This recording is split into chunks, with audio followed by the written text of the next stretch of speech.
Hello everybody, and thank you for tuning into the weekly report. Why are we siding with Al-Qaeda? Last week, I urged the Secretary of State and National Security Advisor to stop protecting Al-Qaeda in Syria by demanding that the Syrian government leave Idlib under Al-Qaeda control. While it may seem hard to believe that the U.S. government is helping Al-Qaeda in Syria, it's not as strange as it may seem. Our interventionist foreign policy increasingly requires Washington to partner up with bad guys in pursuit of its dangerous and aggressive foreign policy goals. Does the Trump administration actually support Al-Qaeda and ISIS? Of course not. But the experts who run Trump's foreign policy have determined that a de facto alliance with these two extremist groups is for the time being necessary to facilitate the more long-term goals in the Middle East. And what are those goals? Regime change for Iran. Let's have a look at the areas where the U.S. is turning a blind eye to Al-Qaeda and ISIS. First, Idlib.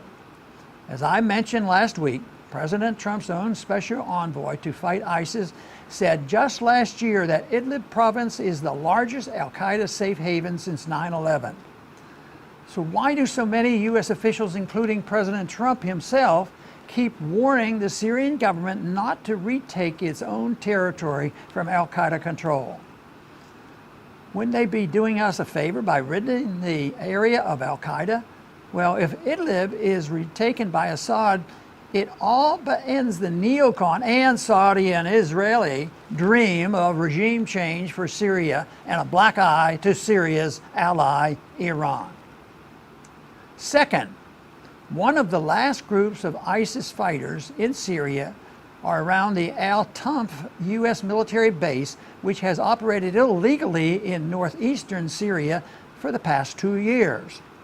Last week, according to press reports, the Russians warned the U.S. military in the region that it was about to launch an assault on ISIS fighters around the U.S. base. The U.S. responded by sending in 100 more U.S. Marines and conducting a live-fire exercise as a warning. President Trump recently reversed himself again and announced that the U.S. would remain at Al-Tanf indefinitely. Why? It is considered a strategic point from which to attack Iran. The U.S. means to stay there, even if it means turning a blind eye to ISIS in the neighborhood. Finally, in Yemen, the U.S.-Saudi coalition fighting the Houthis has been found by AP and other mainstream media outlets to be directly benefiting Al-Qaeda. Why help Al-Qaeda in Yemen? Because the real U.S. goal is regime change in Iran, and Yemen is considered one of the fronts in the battle against Iranian influence in the Middle East.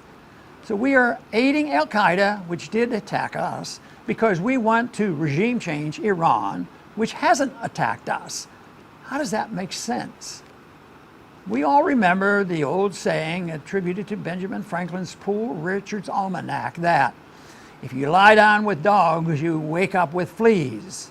The experts would like us to think they are pursuing a brilliant foreign policy that will provide a great victory for America at the end of the day. But as usual, the experts have got it wrong. It's really not that complicated. When winning means you're allied with Al-Qaeda and ISIS, you're doing something wrong. Let's start doing foreign policy right. Let's leave the rest of the world alone. Thanks for listening.